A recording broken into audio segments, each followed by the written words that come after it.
myths are more than just tales of gods and heroes. They're reflections of human nature, of the injustices and triumphs we still see today. So, what do you think? Was Medusa a villain, or was she a misunderstood symbol of resilience? Leave your thoughts in the comments. Give this video a like if you found her story as fascinating as we did. And don't forget to subscribe to the channel for more deep dives into the myths and legends that continue to shape our world. Until next time, keep questioning, keep exploring, and keep looking beyond the surface. We all know Zeus, king of the gods, whose power seems absolute. But there's an ancient force even he won't cross. This is the story of how Zeus was humbled by the goddess of night herself, Nyx. Long before Zeus, there were primordial gods who were the universe's core forces. The most powerful was Nyx. Born from chaos, she is the night.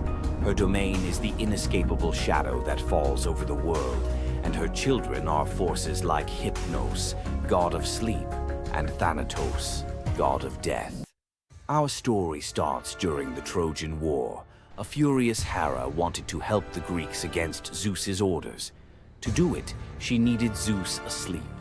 She went to Nyx's son, Hypnos, with an irresistible offer: put the king of the gods into a deep slumber. Hypnos was terrified. He'd helped Hera once before, and when Zeus woke up, his rage was legendary.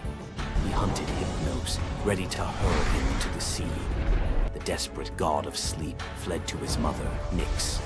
When Zeus arrived, he stopped dead. Unwilling to offend the ancient knight, he retreated. Despite the memory, Hera's new offer was too good to pass up. Hypnos put Zeus to sleep, and Hera got her wish. But this story from Homer's Iliad isn't about the trick. It reveals Zeus's deep, reverent fear of offending night. Nyx's power isn't about force. It's her very essence, a cosmic order he dared not challenge. The clash between Zeus and Nyx wasn't a battle of thunder and shadow, but of authority versus primordial power. Nyx's presence alone was enough to remind Zeus that even he has limits. The brilliant order of the day must always give way to the profound mystery of the night.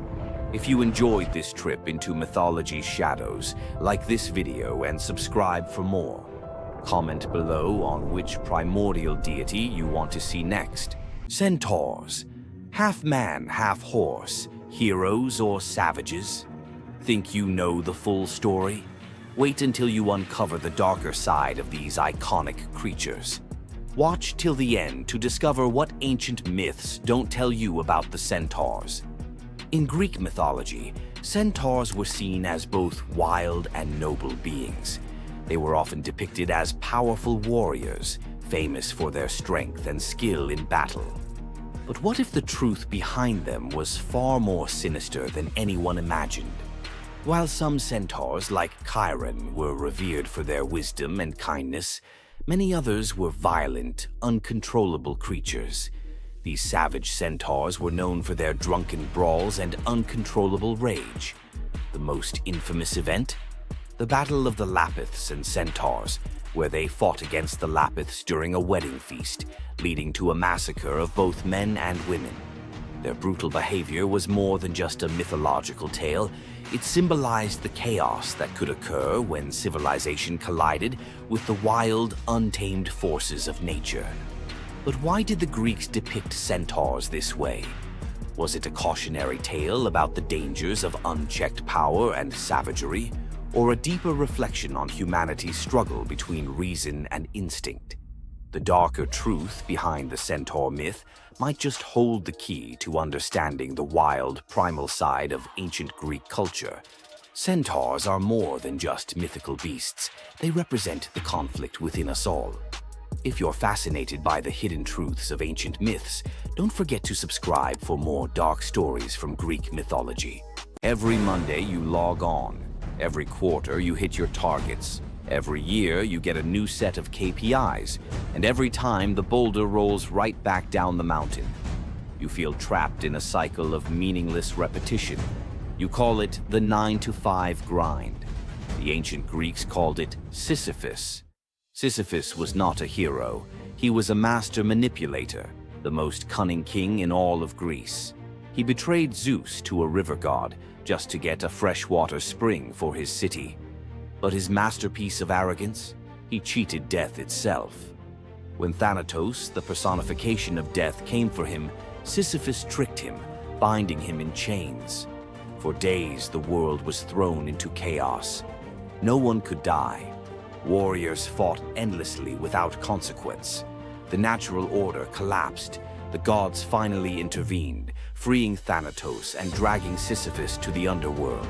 But even here, Sisyphus had one last trick. He convinced Hades to let him return to the surface for just one day to punish his wife for not giving him a proper burial. Of course, he never returned. The gods, finally done with his games, devised a punishment that perfectly matched his crime: eternal, meaningless effort. Sisyphus was condemned to push a massive boulder up a steep hill. He would strain, fight, and claw his way to the summit, only for the weight of the universe to drag the rock back down the moment he reached the top. It's the ultimate metaphor for the modern corporate world. You spend 3 months pushing a quarterly report. You reach the summit. You celebrate. Then the boulder rolls down, and the next quarter begins. The goal is never achieved. The progress is an illusion. You are Sisyphus. But here is the revolutionary twist, the secret that transforms the myth. The philosopher Albert Camus saw Sisyphus not as a victim, but as the absurd hero. Sisyphus's freedom doesn't come from escaping the mountain, but from accepting the struggle. The moment he acknowledges the futility, the moment he finds meaning in the push itself, in the sweat, the effort, the sheer defiance of continuing, he defeats the gods. His walk back down the mountain is not a walk of defeat, but a moment of conscious, deliberate choice. It is the moment he chooses to be happy. So, the next time your KPI rolls back down the hill, remember Sisyphus. The goal is irrelevant. The only true freedom is finding joy in the effort, not the outcome. Loki's punishment was brutal. Bound deep within a cavern, his body lashed to 3 jagged rocks with the entrails of his own son. Above him, a serpent hung poised, venom dripping relentlessly onto his exposed skin. This scene, drawn from the poetic Edda and the prose Edda, became a symbol of both divine vengeance and suffering that echoed through Norse legend. But the gods never counted on one presence: Sigyn, Loki's faithful wife. Her hands trembled as she knelt beside him, catching each drop of poison before it could sear his flesh. Her quiet devotion became a fragile shield against the god's wrath. Why did she choose loyalty over escape? The answer reveals a truth about love that endures even when the world itself seems lost to darkness. Yet before the cavern, before the venom and the silence, there was a betrayal that shook the heart of Asgard. Balder was the light of Asgard, cherished by gods and mortals alike. His laughter filled the halls, a warmth that even the golden apples of Idun could not rival. When ominous dreams began to trouble him, his mother Frigg, desperate to protect her son, secured oaths from every creature and object in existence never to harm him. All, that is, except the mistletoe, too slight, too innocent to warrant suspicion. Loki saw opportunity in what others dismissed. He fashioned a dart from that fragile branch and sought out Hoder, Balder's blind brother. "Here," Loki murmured, placing the weapon in Hoder's uncertain grasp, "let me guide your hand." The dart struck its mark. In an instant, Balder's light was snuffed out, his presence gone from the world. The gods stood in stunned silence, their joy shattered. Loki lingered in the shadows, the faintest smile on his lips, before slipping away unseen. The prose Edda tells us the pyre burned for 9 nights. Balder's wife, Nanna, overcome with grief, cast herself onto the flames, her spirit entwined with his. The gods heaped treasures upon the funeral bier, Odin's ring Draupnir, Baldur's own ship Hringhorni, to honor him, but no offering could fill the void left behind. The air grew heavy with suspicion. As the smoke twisted skyward, word spread of an old woman whispering to Höder in the moments before the fatal blow. When Thor forced the truth from a trembling servant, silence fell like a shroud. Loki's name was not spoken, but its weight pressed upon every heart. The gods had tolerated his mischief, his clever lies, even the theft of Sif's hair. But this was different. The poetic Edda names him plainly: Loki, the guileful who brought it about, from which all misfortune came. Odin convened the gods to pass judgment. No mead flowed, no boasts rang out. The All-Father's single eye burned cold as he named Loki Oathbreaker and Kinslayer. Weapons gleamed in restless hands. Even gentle Friar's fingers tightened around his sword. Loki understood the gods' fury. He fled Asgard, his mind racing with schemes.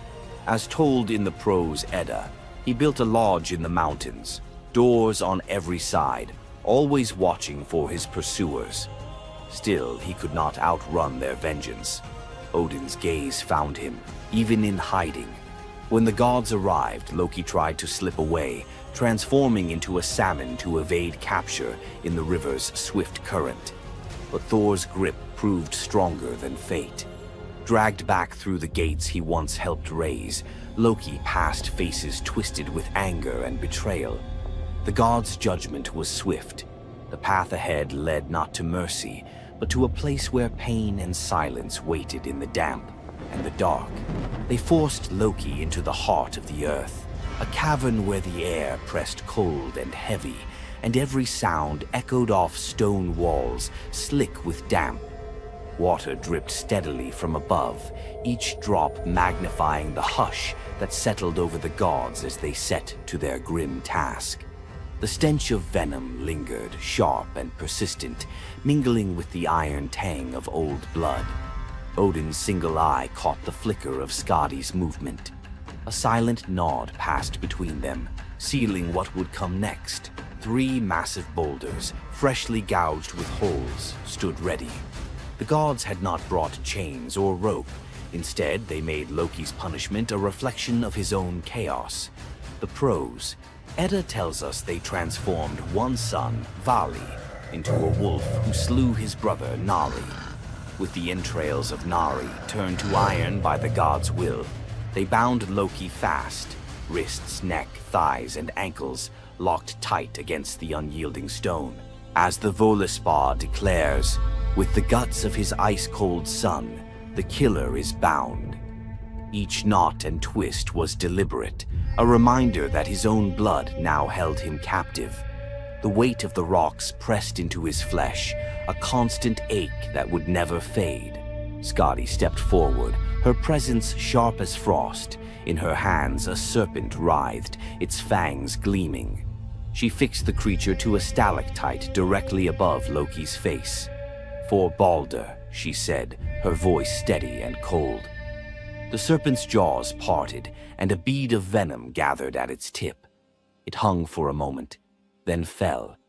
Loki's scream reverberated through the cavern, his body arching in agony as the venom burned into his skin. The pain was relentless, searing into bone, and the world above felt its echoes, earthquakes shaking Midgard, rivers shifting, the roots of Yggdrasil quivering.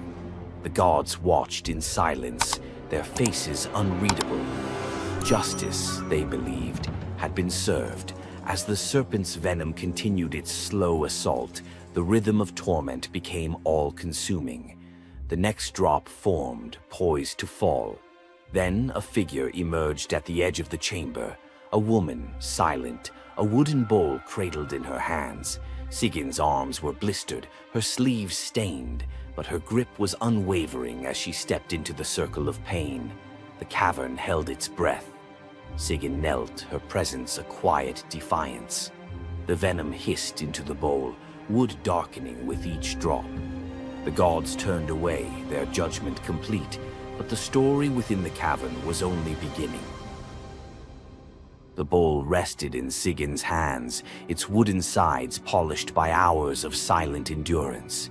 She knelt on the cold stone, skirts bunched beneath her, and waited for the serpent's venom to fall. The first drops struck with a hiss, a thin wisp of smoke curling up as Loki's breath caught in his throat. She kept her gaze fixed on the bowl, her resolve anchored by the rhythm of her task. Time unraveled in the cavern, marked only by the relentless cadence of the venom. Drip, catch. The liquid sizzled as it struck the wood, the heat seeping through Sigin's calloused palms. Each shift of her grip was subtle, a quiet adjustment to keep the bowl steady as her arms ached. Above, the serpent's shadow twisted over the stone, its coils unmoving, its venom gathering in slow, deliberate drops. Loki whimpered, bracing for pain that had become his constant companion. The sound of his dread was sharper than his cries. The air hung heavy with the stench of scorched flesh and the metallic sting of poison. The darkness pressed in, broken only by the faint glimmer of Sigin's tears as they mixed with venom in the bowl, each drop a testament to her resolve. The silence between drops was punctuated by Loki's ragged breaths and the distant echo of water dripping from the cavern walls. Sigin's world narrowed to the weight in her arms and the threat above. The bowl filled, the venom rising perilously close to the rim. Sigin's muscles trembled, but she did not let her grip falter. When at last the bowl brimmed, she had no choice but to turn away. In that brief moment, as she emptied the venom onto the rocks, Loki's body convulsed, his scream raw and unrestrained. The poison ate into the stone, leaving blackened scars as Sigyn hurried to wipe the bowl clean and return to her vigil. For time beyond reckoning, Sigyn remained. The myth offers no window into her thoughts, only the image of her kneeling, unwavering as Loki's mind splintered under the weight of his agony. Was she remembering laughter in sunlit halls, or simply unable to imagine leaving him alone in the dark? The venom's rhythm never changed. The bowl would fill. Loki would suffer. Sigyn would endure. In the hush that followed each scream, a question lingered, one that neither gods nor mortals could answer. Love in the dark was never simple. While the gods turned away, Sigyn remained, her presence reshaping the meaning of Loki's punishment. His betrayals had echoed through Asgard, yet her loyalty was a force the gods never expected. The Eddas offer no window into Sigyn's thoughts, recording only her actions. Blistered hands, a steady bowl, venom caught before it could sear flesh. This silence leaves space for us to wonder. Was it love that held her there, or a deeper sense of duty, something older and more enduring than the gods' own laws? Loki, once the master of deception, now depended on the mercy of the one he had so often left in the shadows. When the bowl overflowed and Sigyn turned away, each drip crept like fire through him, twisting his features in agony. His eyes, when they met hers, flickered with both gratitude and resentment. He needed her, but the venom's torment mingled need with bitterness. Still, Sigyn returned every time, catching the next drop before it could fall. The myths do not say what passed between them in those moments, only that she stayed, her resolve unbroken. Scholars often call Sigyn the embodiment of loyalty, the ultimate symbol of spousal devotion. Yet, her sacrifice was more than an act of love. It was a quiet rebellion. By kneeling in the cavern, she defied the gods' vision of justice. Odin had crafted Loki's punishment to be absolute, to break him alone in the dark. Sigyn's refusal to abandon her husband became a shield, her presence a silent protest that denied the gods complete victory. The Eddas never assign her a motive, leaving modern readers to fill the silence with their own questions and interpretations. Was her endurance an act of compassion or a challenge to the order imposed by the gods? Each drip marked the passage of time, each bowlful a measure of suffering and steadfastness. Loki's laughter, once quick and sharp, faded into broken gasps.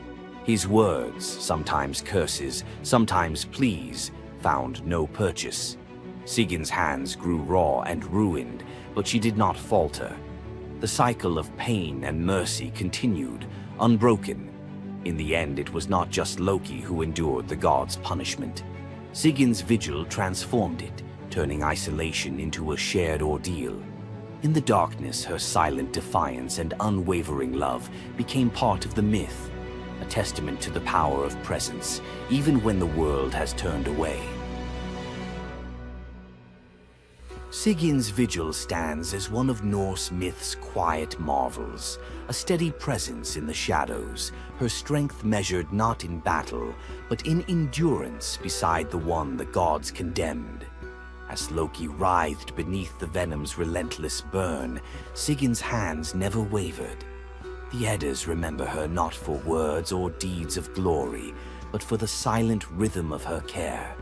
Her story reminds us that sometimes love endures in darkness. Sigin's vigil continues until the twilight of the gods, Ragnarok, whenever that may come. Would you have stayed?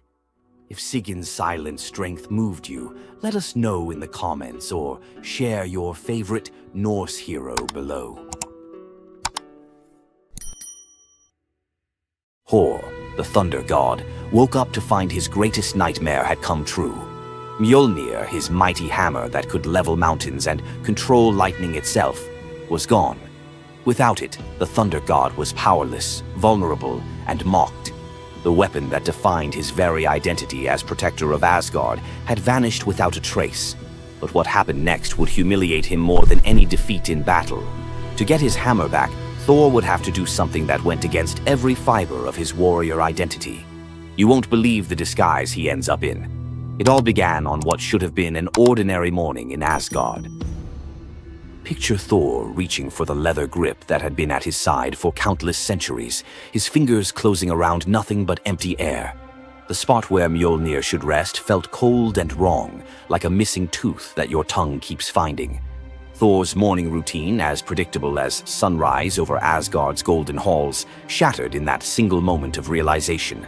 The hammer forged by dwarven masters, the weapon that could summon lightning and level mountains, had vanished without so much as a whisper of sound. The initial shock hit Thor like a physical blow.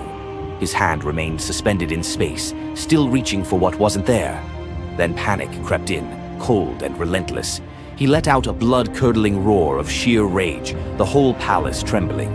Without Mjolnir, he was powerless, vulnerable, and mocked, stripped of the weapon that made him Asgard's primary defender. The enemies that prowled the borders of the Nine Realms knew about his mighty hammer. They counted on Thor's strength to keep them at bay. Now that strength was gone. Word spread through Asgard's halls faster than wildfire. The other gods gathered in emergency council, their faces grave as they grasped the full scope of the crisis. Odin's ravens had brought no news. The watchmen at the gates had seen nothing. Mjolnir had simply disappeared, as if it had never existed at all. The assembled gods understood what Thor's loss meant for their realm. Asgard stood vulnerable, its greatest protector reduced to a shadow of his former self. Loki stepped forward through the crowd of worried gods, his familiar, cunning smile playing at the corners of his mouth. He offered to investigate the theft using his shape-shifting abilities, volunteering to venture where other gods could not go undetected. The council accepted his proposal immediately, desperate for any lead in their search. Thor watched his brother prepare for the mission, knowing that Loki's success or failure would determine his own fate. Loki first borrowed Freya's magic feathered coat, allowing him to fly in falcon form to Jotunheim without raising alarms. Each dead end pushed Thor deeper into desperation. He imagined facing his enemies defenseless, their laughter echoing as they realized the thunder god carried no thunder. The trail finally led to the most dangerous territory of all, Jotunheim, the realm of the giants. Loki strode into the council chamber with the confident gait of someone who had solved a mystery, but his expression carried an ominous weight. The giant Thrym, lord of the frost giants, had openly boasted about his theft from his massive throne of ice and stone. He had buried Mjolnir 8 leagues beneath the frozen earth of his realm, thrice deeper than any giant's hall, he claimed, placing it where even Thor's strength would be useless. Thrym had what he thought was a simple demand for the Norse gods. He wanted the beautiful goddess Freya as his bride in exchange for the hammer's return. The giant had fixated on her legendary beauty and grace, convinced that possessing both Mjolnir and the goddess of love would make him the most powerful being in all the 9 realms. His arrogance knew no bounds as he described his elaborate wedding plans to Loki, speaking of golden halls and feasts that would last for weeks. Thrym believed the gods had no choice but to accept his terms. When Loki spoke to the council about Thrym's demand, the council fell silent. Freya's reaction shattered the tense quiet that followed Loki's report, causing her rage to break the Brysinger necklace, its gems scattering across the floor in glittering fragments. She declared she would rather throw herself into the deepest ocean than marry the frost giant who dared make such a demand. The gods found themselves trapped in an impossible situation. They could sacrifice one of their most beloved goddesses to a giant's lust, or they could leave Thor permanently weakened and Asgard vulnerable to every enemy that prowled the borders. The council erupted in frantic debate. Some suggested launching a full assault on Jotunheim, but Thrym's fortress was impregnable and his army vast. Others proposed trickery or negotiation, but every path led to either devastating war or humiliating surrender. Heimdall, the far-seeing guardian who watched over the Rainbow Bridge, had remained silent throughout the heated discussions. When he finally spoke, his words stopped every conversation in the hall. His suggestion was so outrageous, so completely unthinkable, that even Loki's jaw dropped open in shock. The gods stared at Heimdall as if he had lost his mind, but they were out of other options. What he proposed, however, would challenge everything Thor stood for as a warrior. Heimdall's words hung in the air like a challenge to the very foundations of Norse honor. The far-seeing god had suggested that Thor disguise himself as a bride and infiltrate Thrym's wedding feast to recover Mjolnir. He spoke with calm authority, tie housewife's keys about his waist, and pin bridal jewels upon his breast.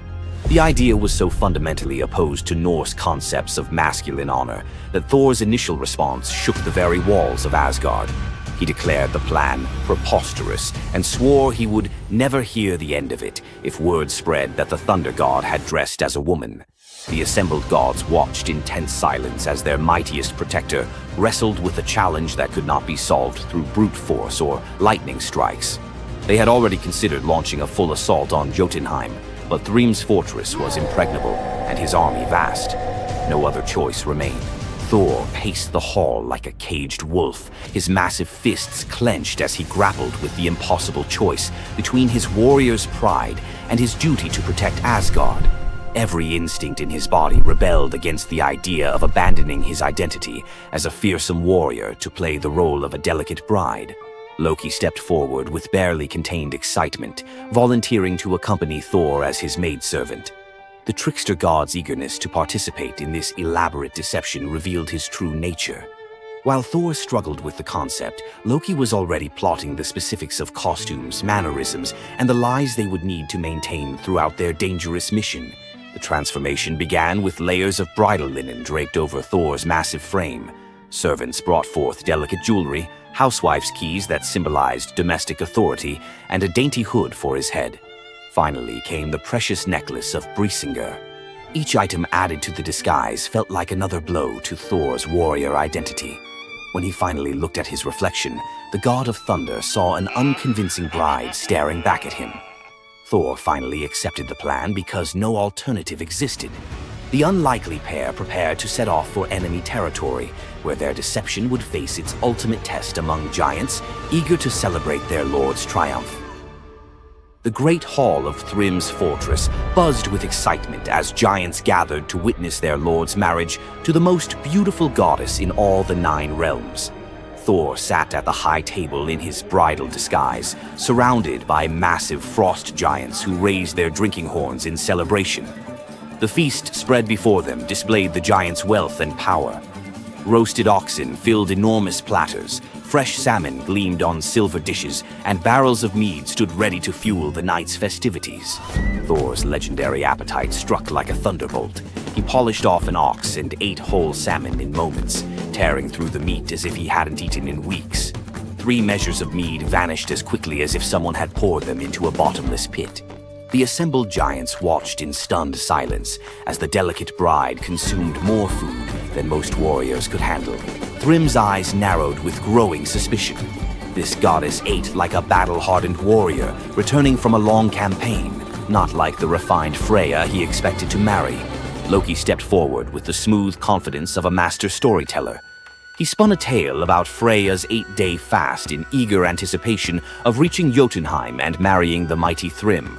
The explanation painted a picture of a lovesick goddess, so excited about her wedding that she had refused all food during her journey.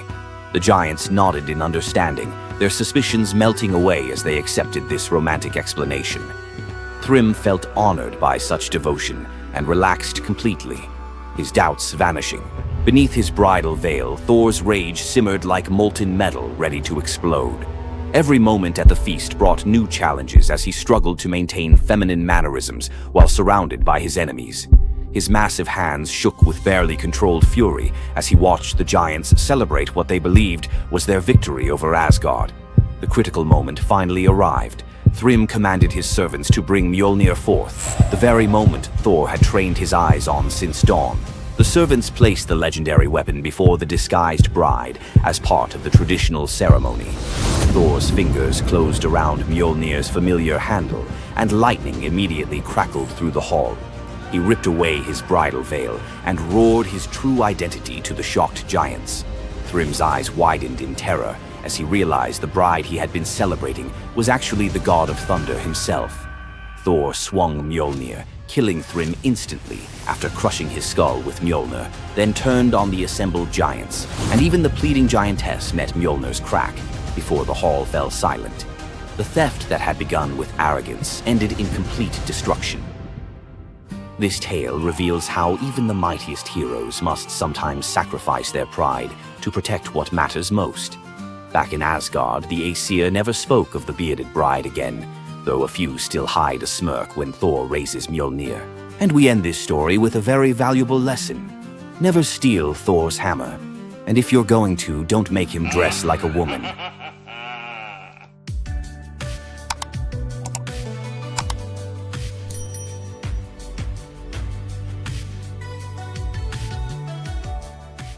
What makes Zeus, the mighty king of the Greek gods, one of the most fascinating figures in mythology?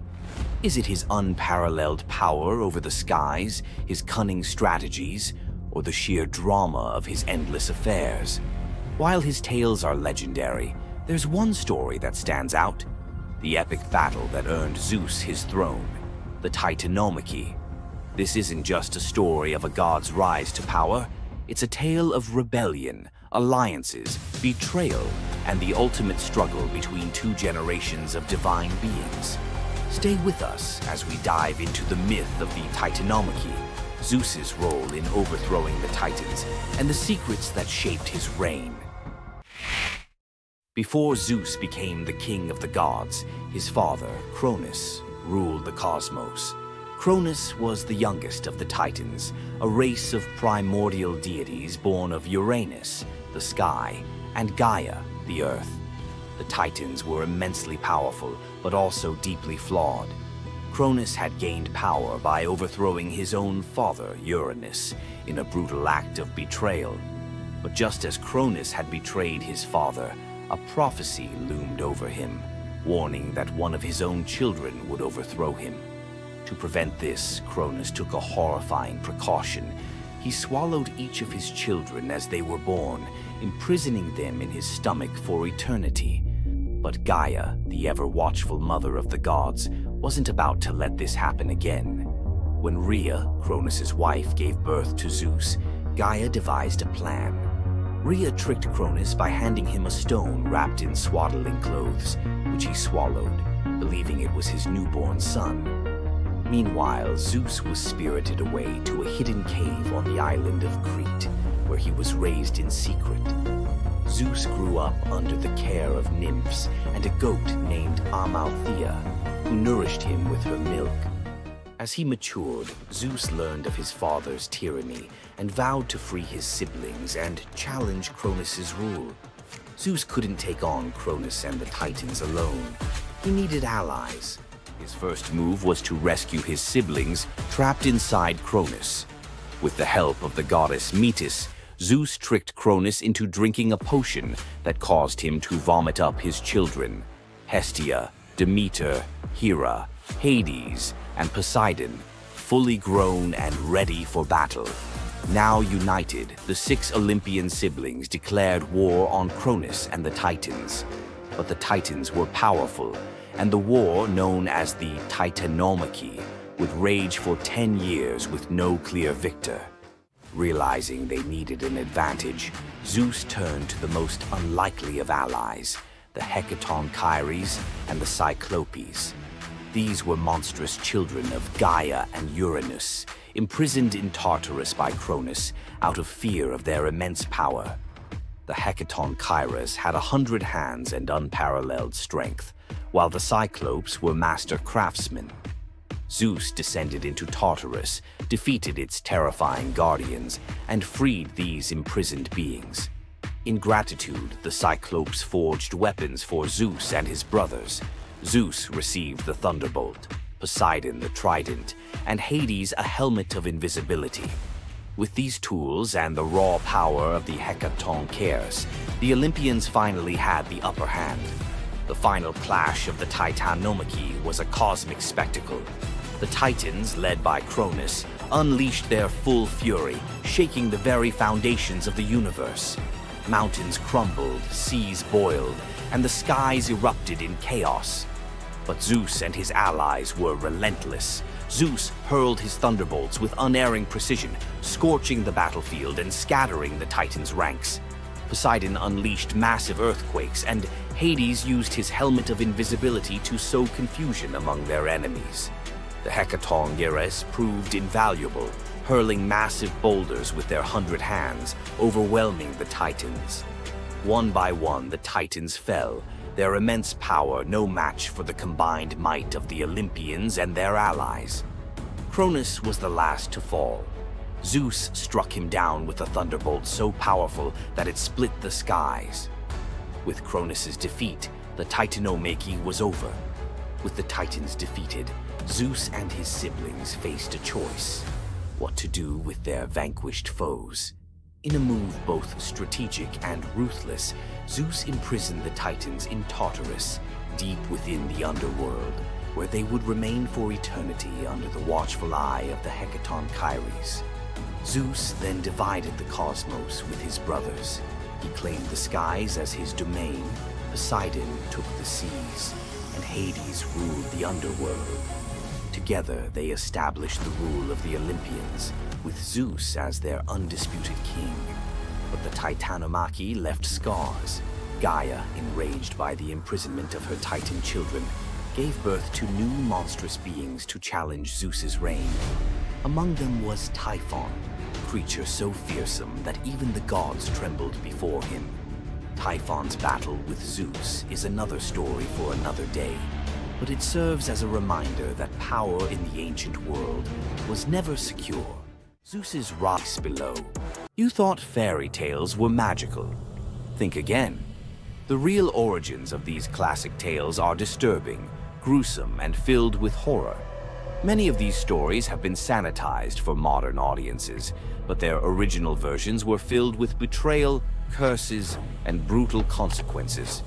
From Pinocchio's horrifying fate to the true story of Bluebeard, let's dive into the darker side of fairy tales that history tried to erase. Fairy tales weren't always about happily ever after. Many of them were cautionary tales, warning of real dangers, human cruelty, and supernatural horrors. One, the original Pinocchio, a gruesome fate. Before Disney made him a lovable puppet, Carlo Collodi's original Pinocchio was a terrifying little troublemaker. Instead of learning his lesson, he was hanged from a tree by a group of bandits, left to suffocate as a punishment for his misdeeds. 2. Bluebeard, the serial killer's tale. Bluebeard was not a misunderstood nobleman. He was a full-blown serial killer. In Charles Perrault's version, Bluebeard marries multiple women and forbids them from entering one locked room. When his latest wife disobeys, she discovers the corpses of his past wives hanging from hooks. He nearly kills her too, but she's saved at the last second by her brothers. Some believe this gruesome tale was inspired by real-life figures like Gilles de Rais, a nobleman convicted of horrific crimes. 3. The Pied Piper, a tale of mass disappearance. The Pied Piper of Hamelin was not just about a man who played music to lead away rats.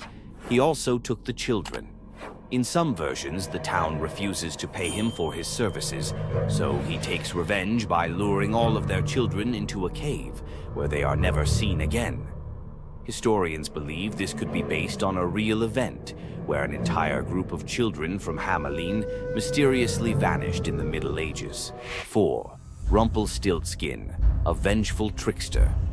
In the original versions of Rumpelstiltskin, when the young queen guesses his name, he doesn't just leave. He flies into a rage so intense that he tears himself in half. In some versions, he stomps on the ground in fury, falling into a pit and disappearing forever. His obsession with taking the queen's child has led some to believe he wasn't just a trickster, but something far darker. 5. The Robber Bridegroom, a wedding night nightmare. This lesser-known grim tale tells the story of a young woman forced to marry a wealthy man. Suspicious of her husband-to-be, she follows him to his home, only to discover that he and his band of robbers murder and eat women. She watches in horror as they butcher a young girl, cutting her into pieces. Luckily, she escapes and exposes them, leading to their execution. 6. The Juniper Tree, a tale of cannibalism and revenge. One of the most horrifying grim fairy tales, The Juniper Tree tells of a stepmother who decapitates her stepson, cooks his body, and feeds it to his unsuspecting father. The boy's sister buries his bones under a juniper tree, and from the tree the boy returns as a vengeful spirit, transforming into a bird and dropping a millstone on his stepmother, crushing her to death. 7. The Girl Without Hands, a story of betrayal and survival. In this disturbing fairy tale, a poor man accidentally sells his daughter to the devil in exchange for wealth. When she resists the devil's temptations, her own father chops off her hands to fulfill the bargain. Eventually, she escapes, gains magical silver hands, and finds a happier fate, but not before enduring unimaginable suffering. Why were these stories so disturbing? Fairy tales weren't just for children. They were warnings, morality lessons, and sometimes outright horror stories meant to instill fear and obedience. Over time, many of them were altered, softened, or rewritten to make them more acceptable. Which of these dark fairy tales shocked you the most? Want to uncover more forgotten stories and chilling legends? Subscribe now and dive into the forgotten history of fairy tales. What would you do if you gave up everything for love, only to be betrayed by the one you trusted most? In the Greek myth of Medea, love led to ultimate revenge, and the consequences were deadly. Let's dive into this tragic tale. Medea, a sorceress of immense power, fell in love with Jason, the leader of the Argonauts, when he came to her homeland seeking help. Medea, who was deeply in love with him, used her magic to aid him in his quest for the Golden Fleece. She betrayed her own family, murdered her brother, and helped Jason achieve his goal, all out of love for him. Once Jason had the fleece, Medea fled with him to Greece, where they started a life together. But as time went on, Jason's love for Medea faded. He decided to marry Glauce, the daughter of Creon, the king of Corinth, in an effort to secure a more powerful position. Medea, heartbroken and furious at the betrayal, decided to exact her revenge. She used her powers to craft a poison so deadly that it would burn Glauce alive when she put on a beautiful dress that Medea had sent her as a gift. But Medea didn't stop there. In her grief and rage, she murdered her own children, Jason's children, to ensure he would suffer the most for his betrayal. The pain of losing everything she loved was unbearable, and Medea, having left nothing behind but destruction, fled to Athens, leaving Jason to wallow in his sorrow and regret. Medea's story is a tragic reminder of the destructive power of betrayal and the extreme lengths to which love can drive someone. Sometimes love is not only blind, but it can also lead to devastation and vengeance. Does Medea's vengeance leave you thinking about the darkest side of love? Subscribe for more ancient Greek myths filled with twists, power, and passion. Ever wondered what it would be like to walk through the ancient world and encounter mythical creatures from Greek mythology? Get ready to meet the beasts that shaped legends. In Greek mythology, creatures were more than just beasts. They were symbols of the forces of nature, God's will, and humanity's struggle with the unknown. From the terrifying Minotaur lurking in the labyrinth to the mesmerizing sirens luring sailors to their doom, these creatures were as captivating as they were dangerous. The mighty Hydra, with its multiple heads that regrew each time they were cut off, was a symbol of unstoppable power. The Cerberus, the three-headed dog guarding the gates of the underworld, represented the barrier between life and death. But not all mythical creatures were monsters. The graceful Pegasus, a winged horse born from the blood of Medusa, symbolizes freedom and the pursuit of the heavens. These creatures still live on in our stories, haunting the shadows of ancient Greece and whispering through the winds of time. Which Greek mythological creature fascinates you the most? Share your thoughts and don't forget to subscribe for more legendary tales from Greek mythology. Imagine being one of the greatest hunters in the world, known for your unmatched speed and skill. But despite all your abilities, your destiny is determined by a simple golden apple. Let me tell you the tragic tale of Atalanta, the huntress who couldn't escape her fate. Atalanta was abandoned at birth by her father, Zeus, who didn't want a daughter. Left to die in the wilderness, she was raised by a she-bear, learning to hunt and survive. As she grew, Atalanta became a legendary warrior, her skills in hunting unmatched. But no matter how great she became, she could never escape one thing: her prophecy. A prophecy foretold that Atalanta would only marry a man who could outrun her in a race. As the years went by, many suitors came, eager to win her hand. But Atalanta, fiercely independent, defeated them all. Her speed was unbeatable, and no man could match her skill. Then came Meleager, a brave hero who had heard of Atalanta's strength and beauty. Unlike the others, he didn't boast about his abilities. Instead, he came prepared with a plan. Meleager, knowing Atalanta's curse, asked the goddess Aphrodite for help. She granted him 3 golden apples, which he used to distract Atalanta during their race. As Atalanta raced ahead, confident of her victory, Meleager tossed the apples one by one in her path. The golden apples were so beautiful, they distracted Atalanta just enough to slow her down. In the end, Meleager won the race, and Atalanta was forced to marry him, despite her reluctance to give up her independence. But the story doesn't end in happiness. Atalanta and Meleager's marriage was plagued with regret. Atalanta, still driven by her need for freedom, felt trapped by the very love she couldn't escape. And in the end, Meleager, whose destiny was also marked by the gods, tragically died before she could ever truly be free. Atalanta's story is a tale of love, fate, and the clash between personal destiny and desire. Despite her unmatched strength and independence, her fate was sealed by love, and her story remains a tragic reminder of how even the most powerful can be brought down by what they cannot control. If Atalanta's bittersweet story of fate and love left you in awe, subscribe for more untold Greek myths and the heroes who shaped the ancient world. You've heard of a goddess whose beauty was unmatched. But what if I told you that her beauty wasn't what it seemed? In fact, her allure led to some of the darkest consequences in ancient myth. This goddess, adored by many, held the power to captivate anyone with a mere glance. She was so beautiful that her charm could sway the gods, kings, and mortals alike. But this beauty came with a deadly price. The goddess we're talking about is none other than Aphrodite, the Greek goddess of love and beauty.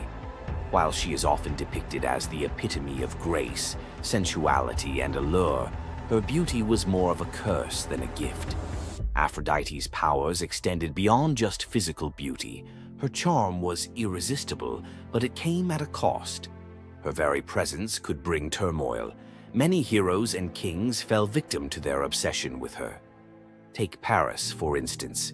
His decision to choose Aphrodite as the fairest of the goddesses set in motion the events that led to the Trojan War. His desire for her beauty caused the death of thousands and the fall of Troy. But Aphrodite's beauty didn't just destroy men. It could break gods, too. The tale of her and Ares, the god of war, exemplifies this. While Aphrodite was married to Hephaestus, the god of blacksmiths, her passionate affair with Ares led to chaos among the gods. Her beauty wasn't just about attraction, it caused jealousy, betrayal, and ultimately destruction. Despite her dazzling appearance, Aphrodite was also a figure of deceit and destruction, proving that beauty, when it holds such power, can be dangerous. It's no wonder the ancient Greeks warned that appearances can be deceiving. Aphrodite's beauty may have dazzled the world, but her story teaches us that sometimes what's on the surface can mask a much darker reality. So, was Aphrodite's beauty a blessing or a curse? The myths suggest that beauty, when wielded by the gods, is never what it seems. If you want to uncover more hidden truths about gods and goddesses from the ancient world, hit that subscribe button. There's so much more to explore in these captivating stories of the past. Imagine having a wish so powerful that everything you touch turns to gold.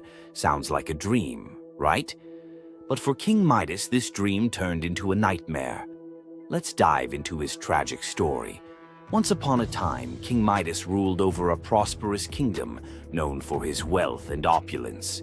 But Midas wasn't just content with riches. He wanted more. He wished for the ability to turn anything he touched into gold. One day, the god Dionysus appeared before him and, impressed by Midas's devotion, granted him the wish. At first, Midas was overjoyed. Everything he touched, his food, his treasures, his furniture, transformed into gold. His wealth grew beyond imagination, and his joy knew no bounds. But soon, Midas realized the curse of his wish. He touched a rose, gold. He touched his food, gold. Desperate for a meal, he tried to drink water, gold. In horror, Midas realized that even his daughter, whom he loved dearly, turned into a lifeless golden statue when he touched her. Furious with the consequences of his greed, Midas begged Dionysus for mercy. The god, seeing the king's suffering, told him to wash in the river Pactolus. And in that moment, Midas's golden touch was taken away. The river's waters, now imbued with Midas's curse, carried gold downstream, forever tainting the land. King Midas's story is a reminder that greed often blinds us to the consequences of our desires. His once prized gift became his greatest curse, teaching us that not all treasures are worth the price. If King Midas's tale of power and greed left you thinking, make sure to subscribe for more epic Greek myths and their timeless lessons. Stay tuned for more stories of fate, love, and the gods' wrath. Imagine a woman so terrifying that a single glance from her could turn anyone into stone. Medusa, a name that echoes through history as a monster, a villain, and a symbol of pure horror. But what if everything you thought you knew about her was wrong? Medusa wasn't always a monster. Her story is one of betrayal, injustice, and a curse she never deserved. She wasn't born a villain. She was made into one by the gods themselves. But even as a victim, she found a way to turn her tragedy into power. Today, we'll unravel the myth of Medusa and discover the deeper truth behind her story. From her tragic origins to her transformation into a feared Gorgon, to her epic confrontation with Perseus. This is the tale of Medusa like you've never heard it before. Long before the snakes, before the curse, Medusa was a mortal woman of extraordinary beauty. She wasn't born a monster. She was born human, the daughter of the sea gods, Phorcys and Ceto. While her sisters, Stheno and Euryale, were immortal Gorgons, Medusa stood apart as the only mortal among them. But it wasn't her mortality that set her apart. It was her beauty. Medusa's golden hair, radiant complexion, and striking eyes captured the attention of everyone, even the gods. She served as a priestess in the temple of Athena, goddess of wisdom and war, vowing to remain pure and devoted to the goddess. This is where her life took a tragic turn. According to the myth, Poseidon, the god of the sea, became infatuated with Medusa. Overcome by desire, he pursued her relentlessly, and one fateful day he cornered her in Athena's temple. Medusa, defenseless, could not escape his wrath. But instead of protecting her, Athena turned her fury against Medusa. The goddess, enraged by the desecration of her temple, cursed Medusa for what had happened, punishing the victim instead of the perpetrator. Athena's curse transformed Medusa into a Gorgon, a being so hideous that no one could bear to look at her. Her golden hair turned into a nest of venomous snakes, and her eyes became so powerful that a single glance could turn living creatures to stone. This moment defined Medusa's new existence. Once revered for her beauty, she was now feared and hunted as a monster. But beneath the horror of her transformation lay a deeper question. Was Medusa truly cursed, or had she been given a weapon to defend herself in a world that had betrayed her? Medusa fled from civilization, retreating to a remote island where she lived in solitude. Here she came to terms with her new form and the terror it inspired. The snakes in her hair hissed constantly, and her reflection, once a source of pride, was now a weapon she couldn't dare to look at. But the world wouldn't let her rest. Tales of the monster of the island spread across Greece, and soon warriors came seeking glory by trying to slay her. None succeeded. Each challenger who entered her domain fell victim to her petrifying gaze, their bodies forever frozen in stone. Medusa's life became one of survival, fending off those who sought to destroy her while grappling with the isolation of her curse. She was trapped in a cycle of violence she didn't choose, but couldn't escape. As the years passed, Medusa's story became twisted. In the eyes of mortals, she was no longer the victim of a cruel curse, but a monster to be feared. The tragic young woman was lost to legend, replaced by the image of a terrifying villain. Enter Perseus, a young demigod with a destiny to fulfill. Tasked with bringing back Medusa's head as proof of his strength, Perseus embarked on a perilous journey to find her. But unlike the warriors before him, Perseus wasn't relying solely on his skill. He had the favor of the gods. Athena and Hermes provided Perseus with gifts to help him on his quest. Winged sandals to fly, a reflective shield to avoid Medusa's gaze, and a sword sharp enough to cut through anything. Most importantly, he was given a magical bag to safely carry her severed head. Perseus's journey to Medusa's lair was filled with danger, but none compared to the final challenge, facing the Gorgon herself. When Perseus arrived, Medusa was sleeping. For the first time in years, she looked peaceful, an almost human reminder of who she once was. But Perseus couldn't afford to hesitate. Using the reflective shield as a mirror, he avoided her petrifying gaze and struck with precision, severing her head in one swift motion. The blood that spilled from Medusa's neck gave birth to two incredible beings, Pegasus, the winged horse, and Chryser, a golden giant. Even in death, Medusa's body produced miracles, a testament to the power she had carried within her. Perseus carried Medusa's severed head back to Greece, where it became both a trophy and a weapon. Her gaze retained its power, turning enemies into stone, and Perseus used it to defeat his foes and protect his people. But Medusa's story didn't end with her death. Over time, her image transformed from that of a monster to a symbol of strength and defiance. Women, especially, began to reclaim her story, seeing her as a figure who resisted the gods and survived unimaginable betrayal. Today, Medusa is more than a mythological figure. She's an icon. Her face appears in art, literature, and even modern movements that challenge systems of power and oppression. But the question remains, was Medusa truly a monster, or was she a victim of a world that feared her power? Medusa's story is a reminder that myths are more than just tales of gods and heroes. They're reflections of human nature, of the injustices and triumphs we still see today. So, what do you think? Was Medusa a villain, or was she a misunderstood symbol of resilience? Leave your thoughts in the comments. Give this video a like if you found her story as fascinating as we did. And don't forget to subscribe to the channel for more deep dives into the myths and legends that continue to shape our world. Until next time, keep questioning, keep exploring, and keep looking beyond the surface. We all know Zeus, king of the gods, whose power seems absolute. If there's an ancient force even he won't cross. This is the story of how Zeus was humbled by the goddess of night herself, Nyx. Long before Zeus, there were primordial gods who were the universe's core forces.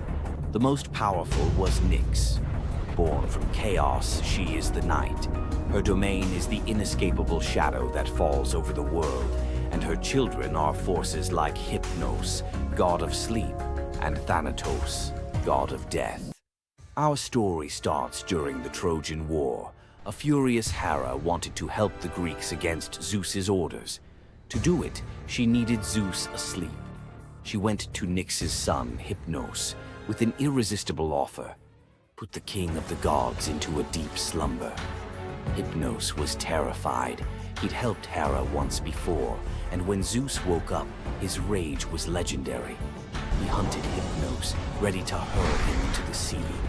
The desperate god of sleep fled to his mother, Nyx. When Zeus arrived, he stopped dead. Unwilling to offend the ancient knight, he retreated. Despite the memory, Hera's new offer was too good to pass up. Hypnos put Zeus to sleep, and Hera got her wish. But this story from Homer's Iliad isn't about the trick. It reveals Zeus's deep, reverent fear of offending night. Nyx's power isn't about force. It's her very essence, a cosmic order he dared not challenge. The clash between Zeus and Nyx wasn't a battle of thunder and shadow, but of authority versus primordial power.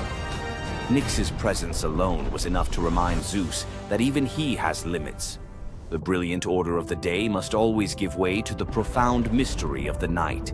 If you enjoyed this trip into mythology's shadows, like this video and subscribe for more. Comment below on which primordial deity you want to see next. Centaurs, half man, half horse, heroes or savages? Think you know the full story?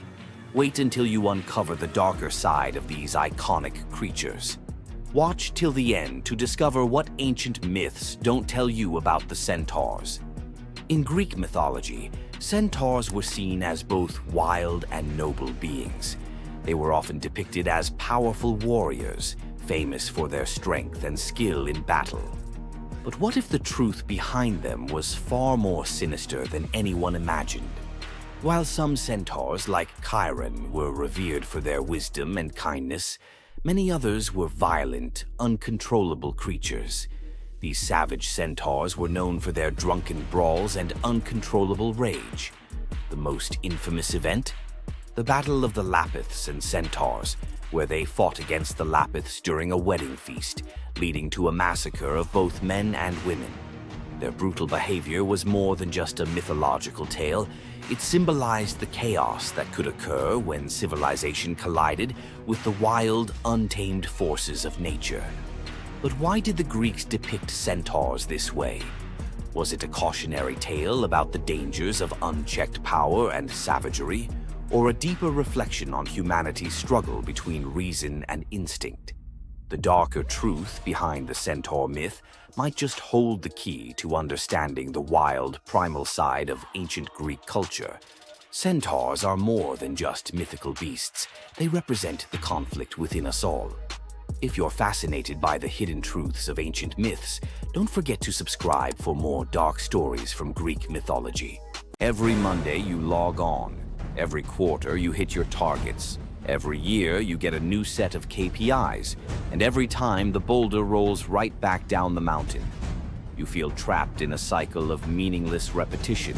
You call it the 9-to-5 grind. The ancient Greeks called it Sisyphus. Sisyphus was not a hero. He was a master manipulator, the most cunning king in all of Greece. He betrayed Zeus to a river god just to get a freshwater spring for his city. But his masterpiece of arrogance? He cheated death itself. When Thanatos, the personification of death, came for him, Sisyphus tricked him, binding him in chains. For days, the world was thrown into chaos. No one could die. Warriors fought endlessly without consequence. The natural order collapsed. The gods finally intervened, freeing Thanatos and dragging Sisyphus to the underworld. But even here, Sisyphus had one last trick. He convinced Hades to let him return to the surface for just one day to punish his wife for not giving him a proper burial. Of course, he never returned. The gods, finally done with his games, devised a punishment that perfectly matched his crime: eternal, meaningless effort. Sisyphus was condemned to push a massive boulder up a steep hill. He would strain, fight, and claw his way to the summit, only for the weight of the universe to drag the rock back down the moment he reached the top. It's the ultimate metaphor for the modern corporate world. You spend 3 months pushing a quarterly report. You reach the summit. You celebrate. Then the boulder rolls down, and the next quarter begins. The goal is never achieved. The progress is an illusion. You are Sisyphus. But here is the revolutionary twist, the secret that transforms the myth. The philosopher Albert Camus saw Sisyphus not as a victim, but as the absurd hero. Sisyphus's freedom doesn't come from escaping the mountain, but from accepting the struggle. The moment he acknowledges the futility, the moment he finds meaning in the push itself, in the sweat, the effort, the sheer defiance of continuing, he defeats the gods. His walk back down the mountain is not a walk of defeat, but a moment of conscious, deliberate choice. It is the moment he chooses to be happy. So, the next time your KPI rolls back down the hill, remember Sisyphus. The goal is irrelevant. The only true freedom is finding joy in the effort, not the outcome. Loki's punishment was brutal.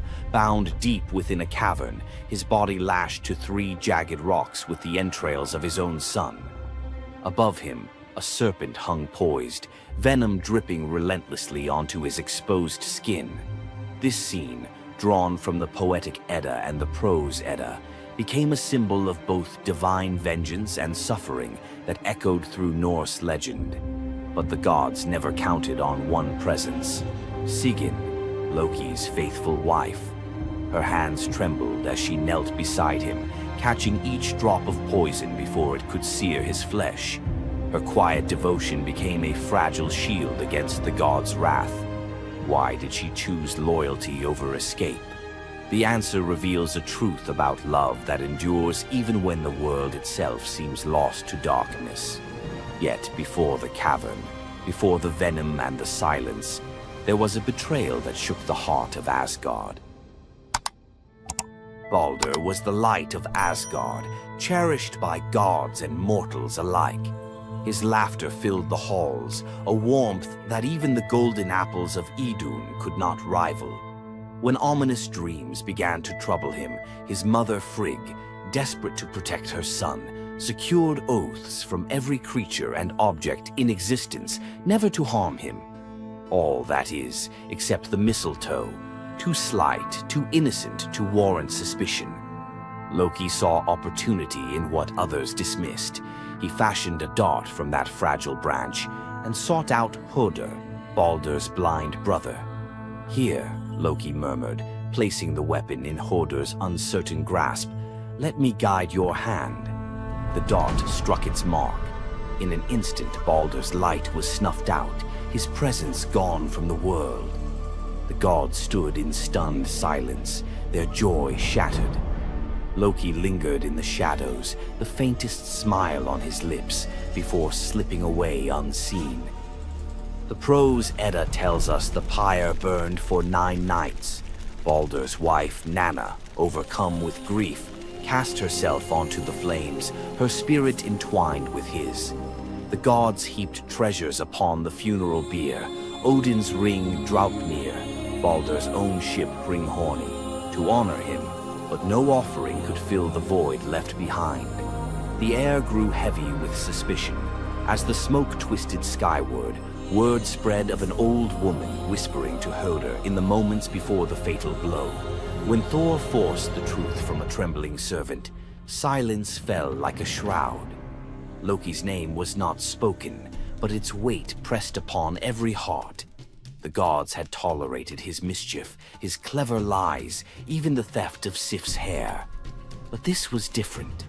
The poetic Edda names him plainly: Loki, the guileful who brought it about, from which all misfortune came.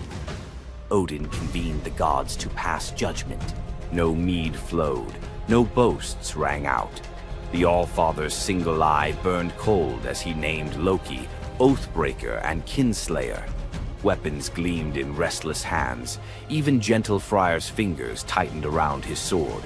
Loki understood the god's fury. He fled Asgard, his mind racing with schemes. As told in the prose Edda, he built a lodge in the mountains, doors on every side, always watching for his pursuers. Still, he could not outrun their vengeance. Odin's gaze found him, even in hiding.